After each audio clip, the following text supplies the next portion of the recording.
Aquela jogada foi fora da área, né, André?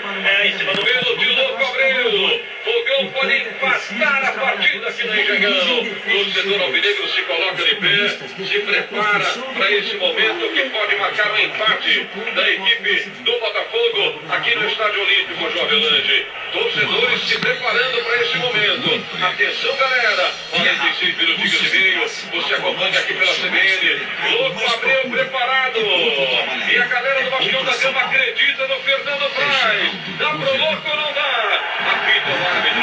Autorizado. Vem no lugar e o Louco Abreu. Ele vai meter com o pé esquerdo essa bola. Atenção, Louco Abreu. Correu, mandou pro gol. Porra! Filha da puta! O louco, caralho! Porra! Fogão, caralho! Porra! Filha da puta! Porra! Caralho! Filha da puta! Chupa, Vasco do caralho! Porra! Caralho! 5, porra!